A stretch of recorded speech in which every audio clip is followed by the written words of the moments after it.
Thanks so much, and welcome everybody to our webinar today on the COVID-19 vaccine, which has been in the news almost continually for several months now, and it's getting to be close to the time where employers are really going to have to make some decisions in their workplace about what to do with the vaccine.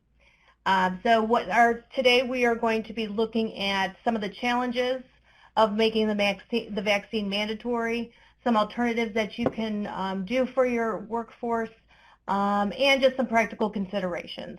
So again, if anyone has questions, feel free to type them in the Q&A. If it's something that we could address right away, I will do that. Otherwise, we've got time for questions at the end. So I first wanted to start out with some details about the vaccine, as much as we know, which in the grand scheme of things is actually not very much.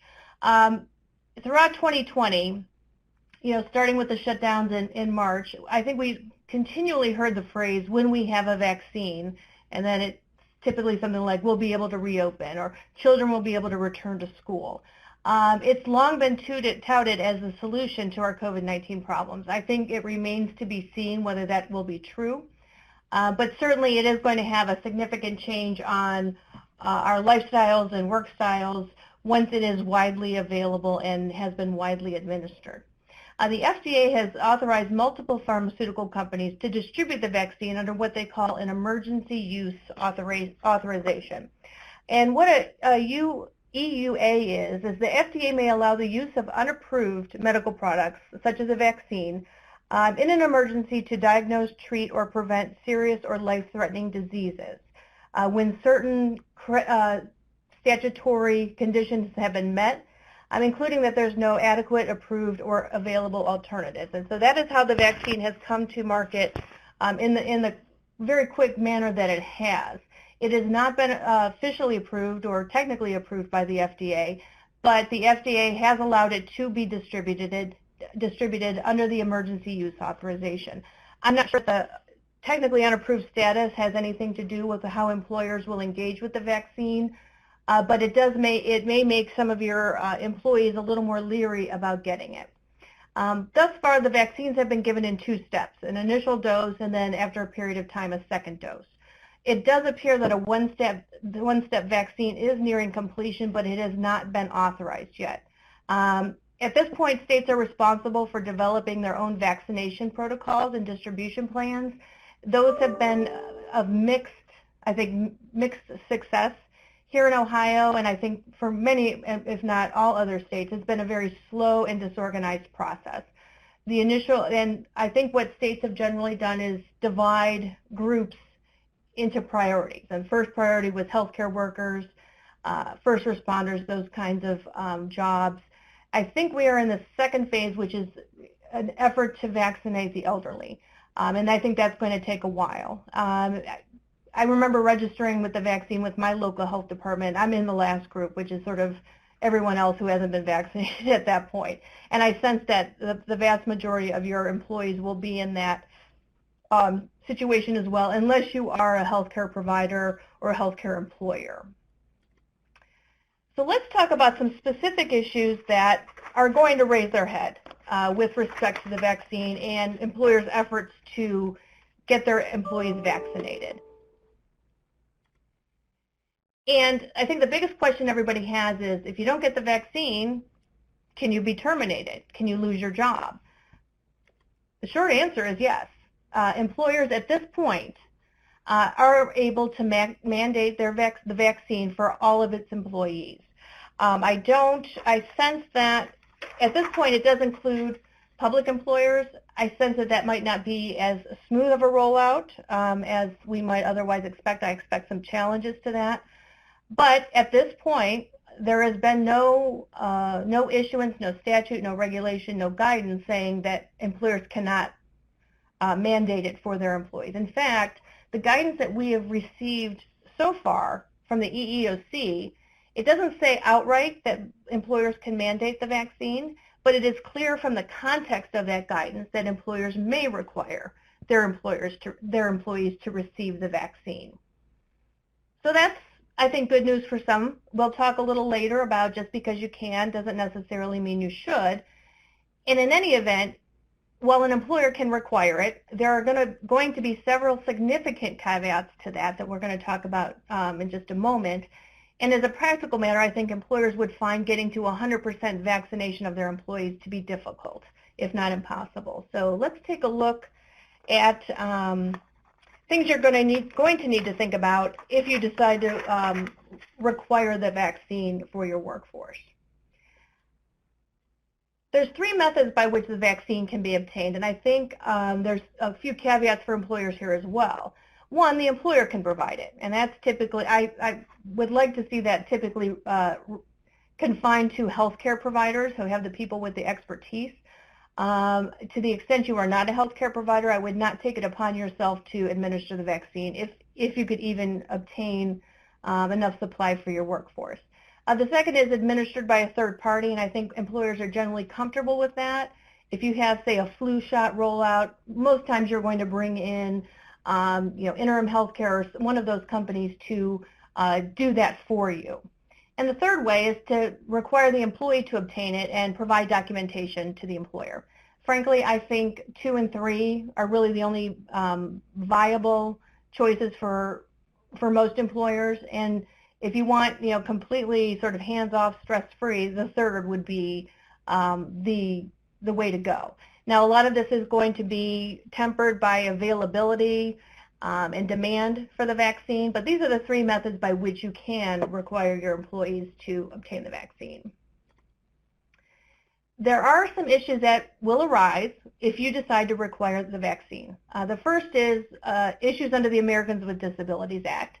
The second, somewhat lesser, is issues under the Genetic Information Non-Discrimination Act. Some issues will arise under Title VII, specifically the prohibition of religious discrimination. And finally, the National Labor Relations Act is going to have some effect on your workforce if you require the vaccine. So let's get started with these 4 considerations. And we're going to start with the Americans with Disabilities Act. The Americans with Disabilities Act is probably familiar to most of you, although it's still, I think, an enigma for a lot of us who deal with the everyday employee. The good news is that the EEOC has stated specifically in its guidance that the vaccine is not a medical exam or a medical inquiry. And therefore, employers would not have to comply with the regulations that constrain and dictate your ability to obtain a medical exam or make an inquiry of an employee relative to their health or medical status. So that's good news. At least it removes a layer of concern, I think, that we would have otherwise if we were requiring all of our employees to undergo, say, a medical exam. But you may have employees who claim that they have a disability or a medical condition that prevents them from getting the vaccine, that they have been advised by their healthcare provider that getting the vaccine may aggravate whatever medical condition they have. It may make it worse, or they are susceptible to developing some sort of medical condition as a result of getting the vaccine. This is not a special case. You would treat a request from an employee to be excused from receiving the vaccine because of a disability or medical condition as you would any other request for accommodation, because that's really what it is. If an employee comes to you and says, I have a medical condition that prevents me from getting the vaccine, what they're asking is to be exempt from your directive that all employees be vaccinated. So treat it like any other request for accommodation. Follow your own procedures. Don't treat it any differently than anything else. What you're required to do at that point is engage in the interactive process, which is a communication with the employee about the specifics as to their medical condition or disability. And if you've had any employees request accommodations, you've likely done this. It's not a heavy-duty type of process, but you do have to engage with them, ask them, why they're requesting the accommodation.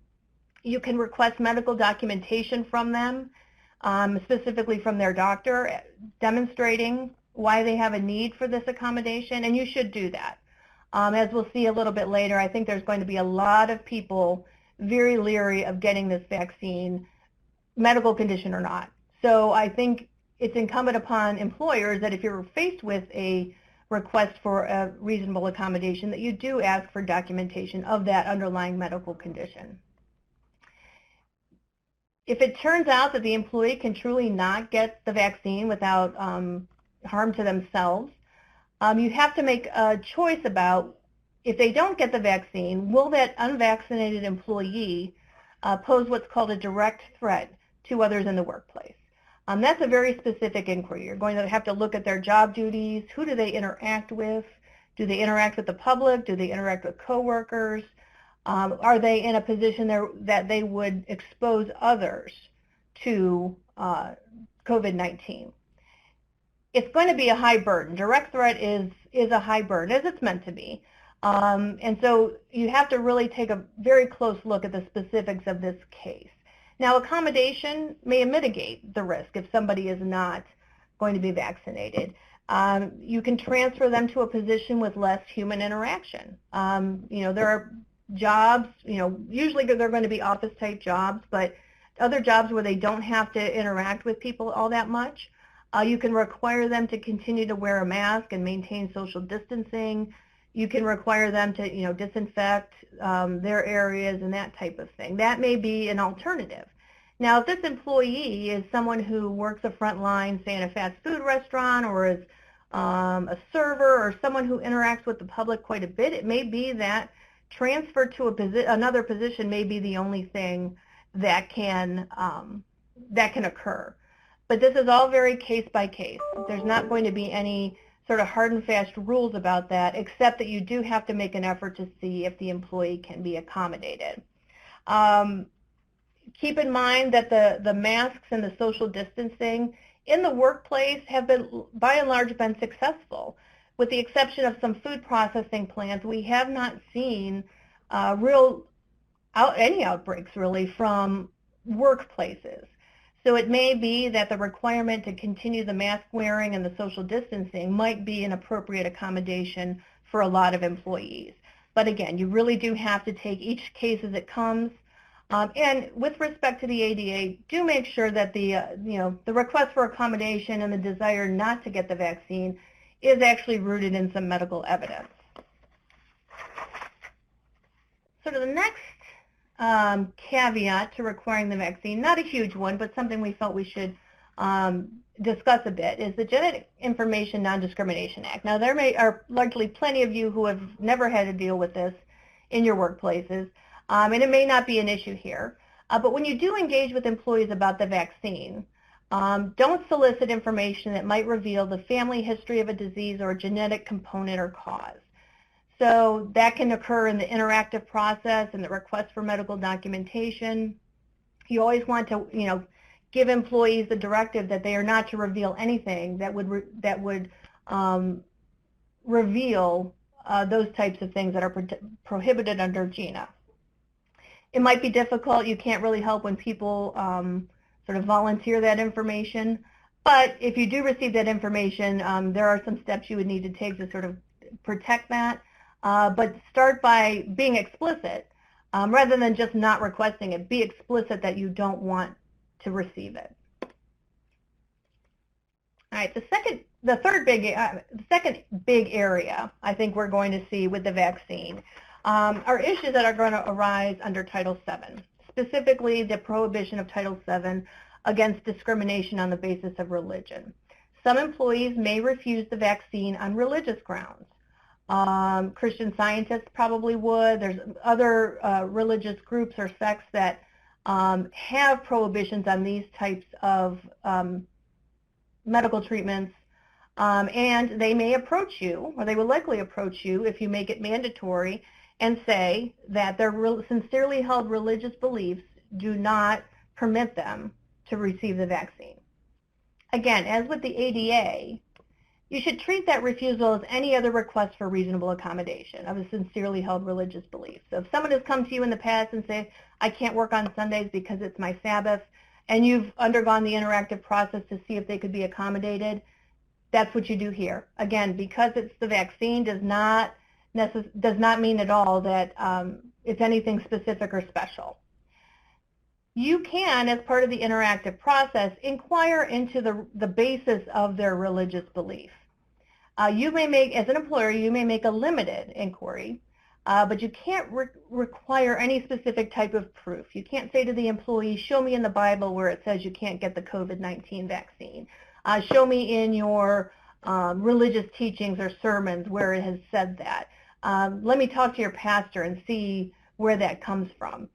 If the employee is willing to provide you with either a scriptural basis or some other basis for that religious belief, that's fine. I don't believe you can require that. And in a lot of cases, the employee's statements may be sufficient to establish that sincerely held religious belief. Again, I would make the inquiry that you're permitted to make. Because again, as we'll see, there's going to be a lot of other objections that may look like religious ones, but they're really not. So make that, limited inquiry that you can. Keep in mind that the accommodation level or effort that an employer must make with respect to Title VII is different than the ADA. Under the ADA, the proposed accommodation must be an undue burden on the employer before an employer can say, we can't do that, or we're not going to do that. Under Title VII, at least at this point, I sense that we're probably going to see some change in the next couple of years. But for now, under Title VII, an employer does not have to accommodate a request for accommodation if the request presents what's called a de minimis impact on the employer's operations. So much lower standard. It's not to say that you should take it as a complete elimination of these types of requests, but just keep in mind that to the extent that the employee, wants a different job, wants to work at home, those kinds of things. Again, if it's more than a de minimis burden on you, then you don't have to make that accommodation. Again, it's hard to see where the line is. It's going to depend on your workplace, going to depend on the requirements of the job. I will say that a common accommodation here, both under the ADA and Title VII, is going to be a request to work at home, where I don't have any ability to expose coworkers or the public to COVID-19. In the past, I think that the knee-jerk response to that is no. You can't work at home. You need to be here. We need to see you. We need to make sure you're doing your work, etc. The last year, I think, has taught us as employers that that's not necessarily the case. I think most employers have had pretty decent degrees of success with a remote workforce to the extent you've been able to have one. So I think that knee-jerk reaction is probably not going to fly in this day and age. So keep that in mind, that if you do have an employee who can work from home, and not all employees are going to be able to, but if they can, that may likely be a reasonable accommodation for someone who says they cannot get the vaccine. The interactive process for a religious objection is the same as under the ADA, with the exception that the inquiry has to be very specific to the person. Again, you can't say, show me in the Bible where it says I can't get a vaccine, that kind of thing. But keep in mind that you do have to have that engagement with the employee. And again, if it turns out that they do have a sincerely held religious belief that they should not and cannot receive the vaccine, you do need to look at what accommodations can be made. And again, we've talked about the transfer to position with less human interaction, work at home, or continuing to wear the mask and maintain social distancing.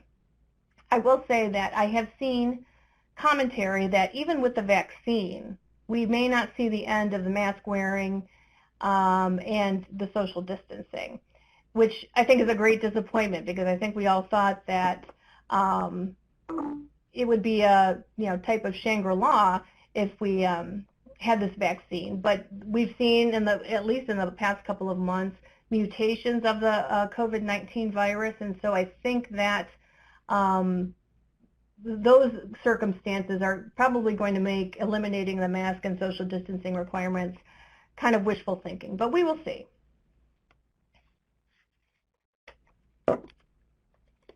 Couple things to keep in mind as to what is not a religious objection. Fear is not. You're going to have a lot of people who claim they should not have to get the vaccine because fill in the blank. It's not been approved. People are going to get sick from it, that kind of thing. That's something you can certainly address, but fear itself will not overcome an employer's requirement that you get the vaccine. We'll talk about sort of the non-legal considerations for requiring the vaccine, but if you want to require it, fear is not an exception. Political beliefs are not an exception. If someone thinks COVID's a hoax because someone in politics has said that, that's not a religious objection. They have a choice. They can get the vaccine or they can exit the workplace.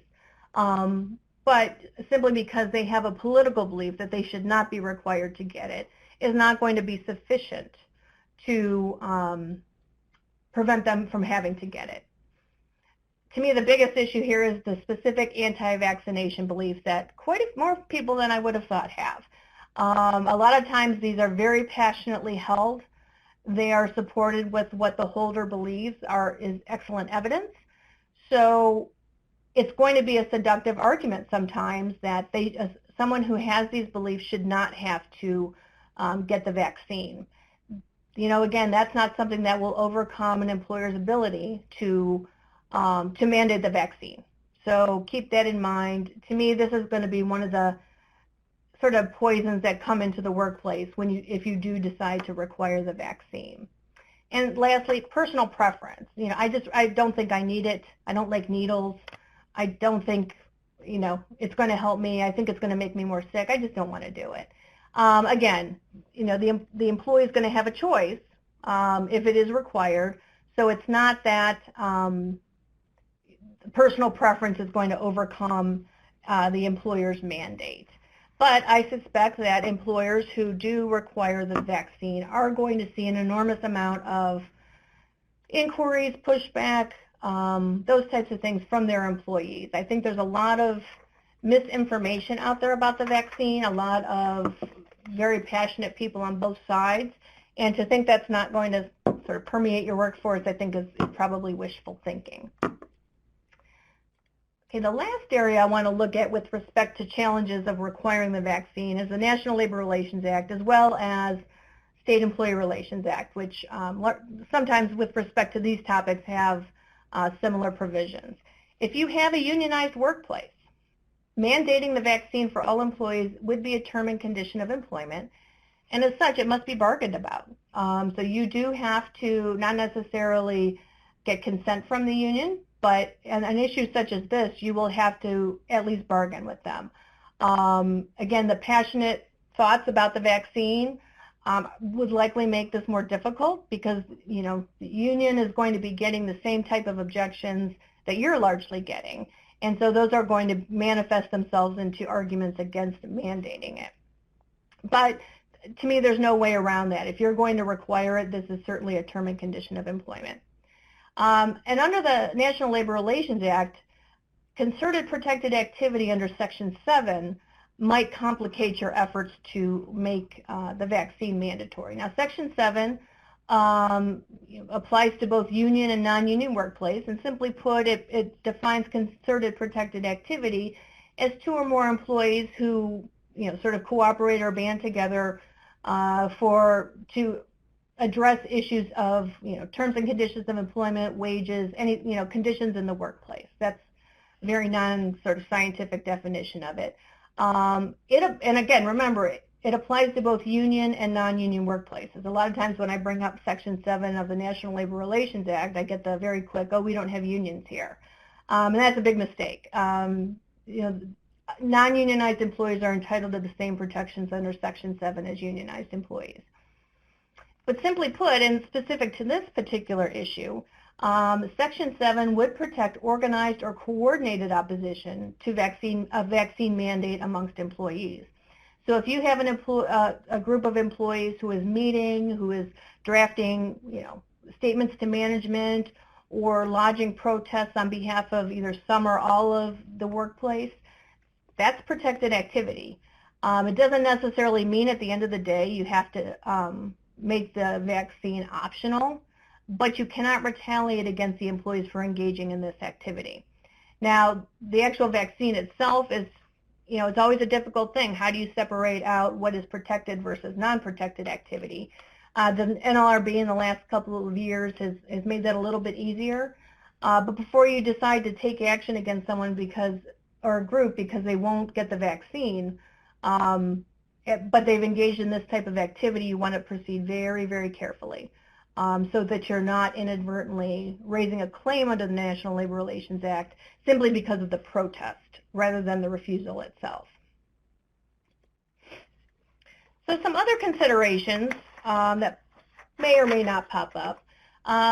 With respect to workers' comp, if an employee is injured as a result of the vaccine, if you require it, it may be a workers' compensation claim. If somebody has an adverse reaction or an allergic reaction and is hospitalized or God forbid, dies, if you require the vaccine, chances are that's going to be seen as the scope and course of someone's employment and would give rise to a workers' compensation claim.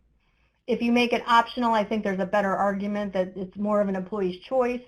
It's not required for them to keep their job, that kind of thing. I don't know that making it optional is any kind of blanket protection, but you're probably in a better position anyway. I've had questions about, can we make employees sign a waiver releasing us from any liability, waiving their rights to file a lawsuit if something does happen with respect to the vaccine and they're injured or whatever it is. Use these sparingly. I think, if you have a document that they sign that they acknowledge the risk, they understand. If you're mandating the vaccine, I'm not sure that kind of waiver is really going to be a strong argument to make later on if anything does happen. I think if it's a voluntary acceptance of the vaccine, it probably would be more likely to be held up. But if you're requiring it, I'm not sure you can require it and then say, well, these risks aren't, you have to take the risk of this. In any event, most states prohibit a waiver of a workers' compensation claim in a document such as this. So, likely that's going to be the argument that strikes down these particular to waivers. So use them sparingly. If you just want to give one that, the person acknowledges that they're doing this, et cetera, they acknowledge the risk, that's fine. Again, if you're doing it in a mandatory fashion, I'm not sure, that seems a little bit disingenuous to me. But, make sure that if you are going to use a waiver or release, that it is, it complies with the law with respect to these types of documents, and get an opinion about whether you think these would be upheld later if something were to happen. So that's all the sort of, negative stuff about requiring the vaccine. There probably are some upsides. Certainly you could have some assurances that your workforce is protected, that you won't, that you're taking steps to sort of reduce the risk, reduce the liability under, say, a health plan. But I'm not sure that those things outweigh what you have here in terms of the challenges. And again, it's, likely there's going to be few workforces, especially as you get larger, that you're going to have 100% compliance with the mandate, but you can get probably pretty close. To me, the fact that there are people who may not be able to be vaccinated that you can accommodate, to me, raises a bit of a question about whether anybody should be required to get it, because you have people in your workforce then who aren't protected by the vaccine. So if everybody can't be protected, why is anybody, I guess is the way I'm saying it there. So just because you can doesn't mean you should. And I think this particular inquiry is going to depend enormously on your workforce.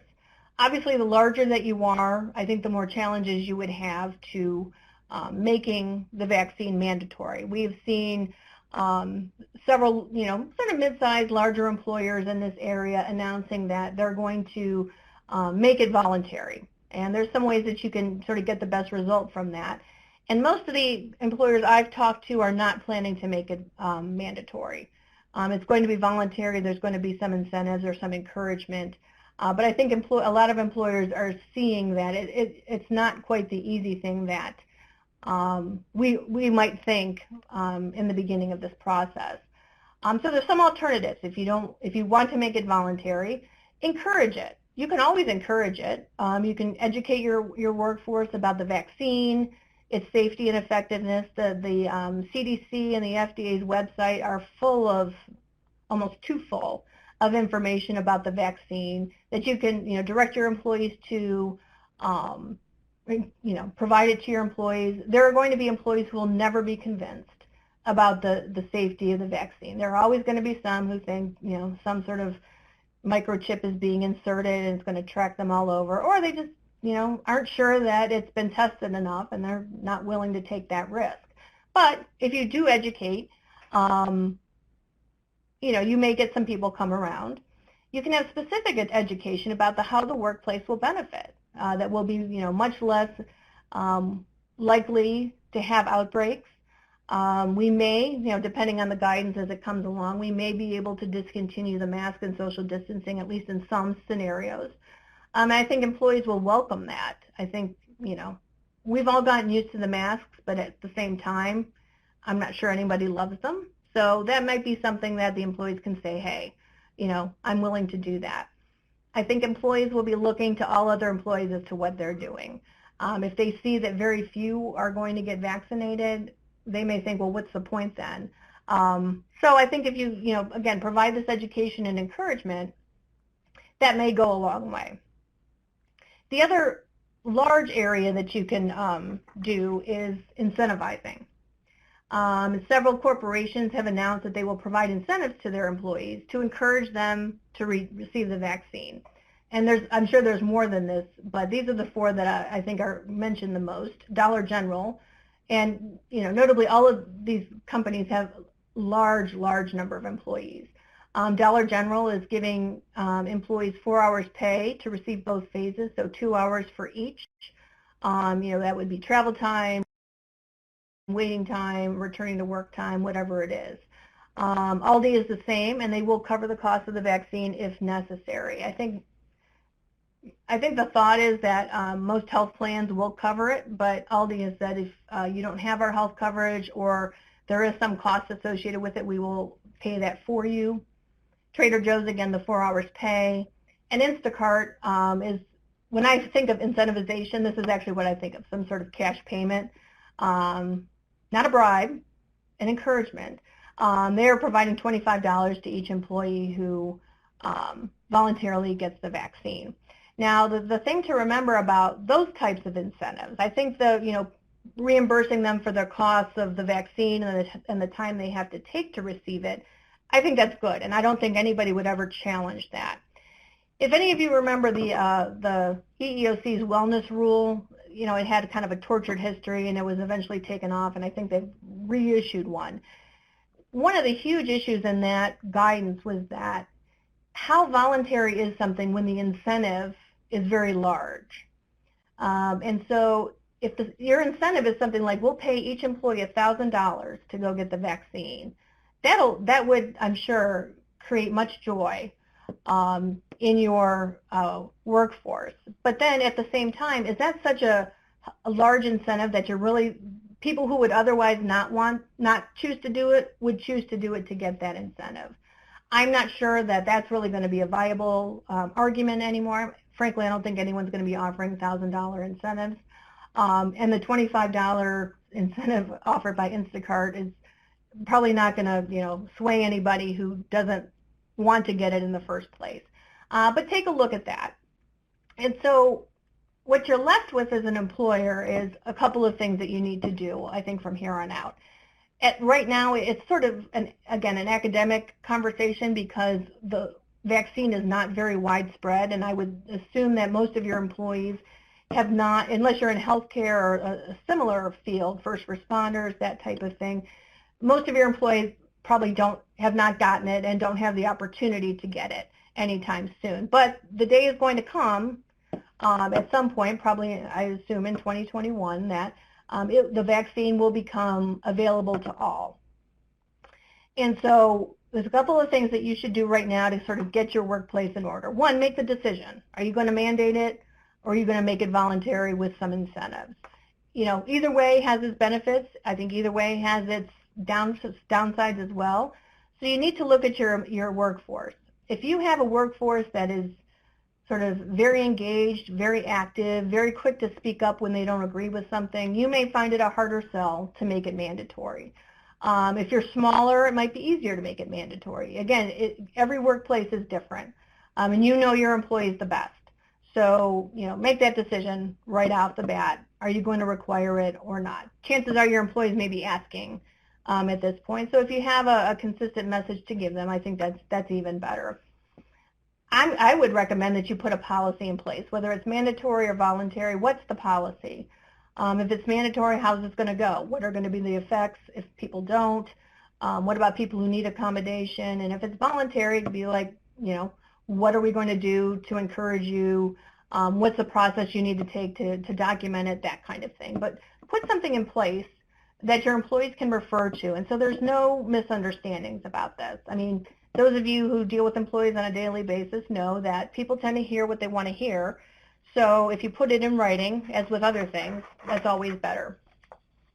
So I see we've got some questions. I thought I'd stop and take those. The first one, the question is, I know that right now vaccines are free of charge to everyone. If in the future there is a cost for getting vaccinated, similar to a flu shot, for uninsured employees, would the employer be responsible for covering the cost of vaccination?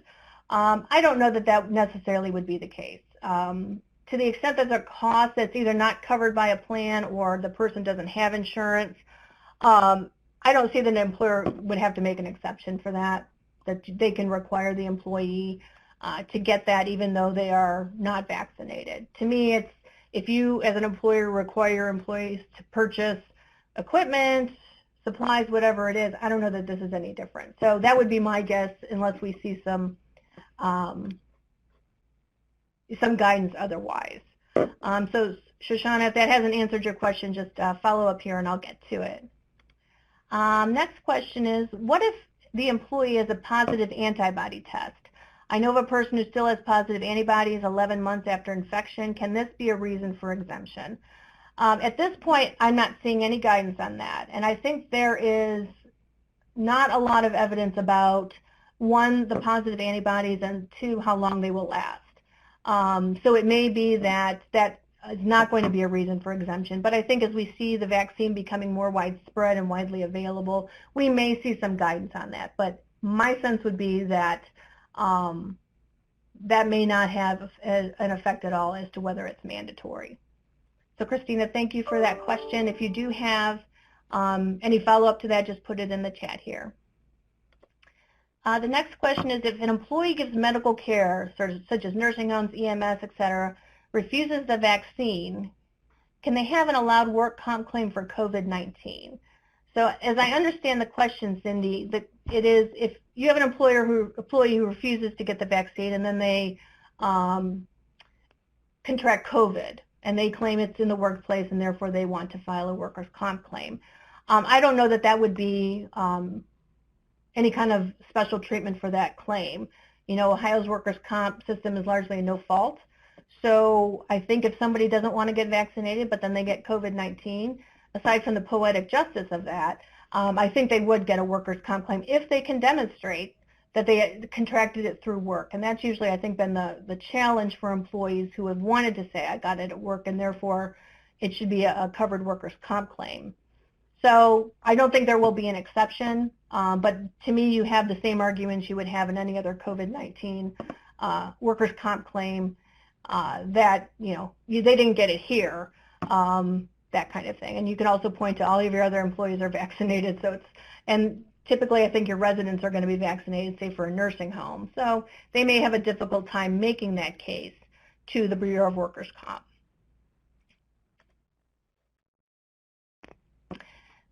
The next question is, do you have a recommendation for how employers can communicate to employees that they will not be hosting a vaccine clinic on site?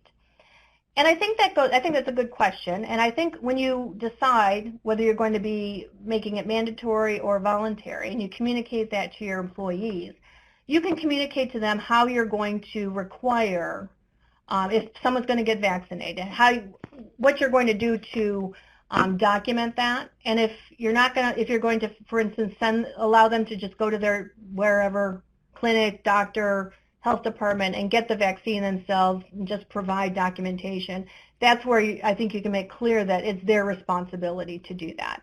But I think you do want to make it clear that you won't be holding any kind of vaccination clinics, that is up to them to do that. So I think that's where a policy with respect to this issue can be helpful, that it's going to manage the employee's expectations as to how they get the vaccine and how they document that. So I think that's a good question, that employers aren't, even if you require it, you're not required to give it. So keep that in mind. But your employees may think that you do. So I think, Kelly, that's a good question about managing those expectations of your employees. Okay, the next question is slightly different scenario. Employer, which is identified as a school district, is offering the vaccine to school employees but does not require it. We currently have a number of employees teaching from home this year as a result of doctor's notes indicating they needed to do so. Can the district require employees to return to work next year once they've had the opportunity to take the vaccine, whether the employee took it or not? I think you can always require your employees to be in the workspace. Where the issue is going to come up in your particular scenario is if someone who has a medical reason or a religious reason for not getting the vaccine. Certainly, it may be that somebody who needs to be accommodated by not requiring the vaccine may not be able to be in a classroom, a in-person classroom, and so you will have to look, as with any other case, at accommodation. Is the accommodation of continuing to teach from home a reasonable one? It depends on how long you've been doing it and the effectiveness of that. If it's such that they need to be in the classroom, it may be that they can't be employed if they won't get the vaccine, because again, you can't expose students to it. So I think the question is just going to come down to, yes, you can require them to return, but if they don't get the vaccine and there's some religious or medical reason for it, then you have to go through the interactive process and see what can be done for them. So good question, and I think this variation of this question is going to come up quite a bit. Can this PowerPoint presentation be sent out? Absolutely. I think it's going to be sent out with your HRCI and SHRM credits, but certainly if you don't get it or it doesn't come through, you can certainly give us a call and we'll make sure that you get it. Does the vaccine prevent you from getting it or just reduce the effects if you do? I believe it's a prevention, at least of the strain that it's created for. I think the fact that we've seen a couple different strains pop up, mostly Europe, I think there's one in South Africa, but they're starting to pop up here as well. We'll see what, I don't know that anyone's looked at the effect of the current vaccine on a potential mutation or variant. But I think as it stands now, it's meant to prevent you from getting COVID-19. Next is requiring a proof of vaccination a PHI HIPAA issue. It is not. If you as an employer are requiring documentation that someone has gotten a vaccine, it does not implicate HIPAA. Where it might have otherwise impacted is with the Americans with Disabilities Act, which again constrains employers from making medical inquiries. So if you make an inquiry to someone like, I need to see that you've been vaccinated, the EEOC has said that providing that documentation of vaccination is not a violation. So an employer can and should require proof, whether it's voluntary or whether it's mandatory. The next question, in our politically charged environment, do you have any advice for how employers can distinguish between a legitimate religious reason for not getting the vaccine from one that is actually politically based? And this is something I've thought about quite a bit. I think when you if someone claims to have a religious, sincerely held religious belief, I think the limited inquiry you can make, you should. And then I think you can look at the employee's sort of other activities. Are they a pretty hardcore anti-vaxxer? Have they been real vocal about COVID being a hoax, that kind of thing? But even with that kind of information, it's very tricky because, an employer is not really allowed to judge or even really disbelieve someone's sincerely held religious belief unless there's actual evidence otherwise. The person who says, I'm not permitted to work or do any activities on my Sabbath, is caught out, working a second job or something like that, that's pretty clear cut. But I think, you do sort of make the inquiry, look at the evidence. My advice would typically be err on the side of accommodating, because these cases are hard to defend. Sincerely held religious belief is something that can be very personal to somebody. If anyone has time and wants to hear about my thou shalt not direct deposit religious discrimination case, I'm happy to talk about it with you. But it's a difficult one, Mike. So, I think you have to make the inquiries you're allowed to make. See what other evidence is out there, but err on the side of accommodating. Okay, next question. Will the states allow an exemption for the vaccination as they do now for most vaccines? Will this be available for employees to opt out of the vaccine? Certainly, if there is something already in a law or regulation, that constrains somebody's ability to require a vaccine or get a vaccine, I haven't seen anything that would be different here, but I imagine those are relatively limited circumstances. So again, if an employee says, well, this statute or regulation says that I don't have to, take a look at that. That may be the case at the end of the day, but it also may be a misinterpretation of something that they've heard. Okay, next question. A vaccinated employee is always capable of spreading the illness. It can still cause a vaccinated employee to get sick, just not as sick. I understand that certainly with respect to mutations, it doesn't necessarily mean that a vaccinated person can't harbor the virus and spread it to others, and I think that's why we're seeing sort of this implication that it may be that masks and social distancing will need to remain. So at this point, I think it's a question that remains to be seen. I think once they evaluate the FDA evaluates more closely, as they're required to do,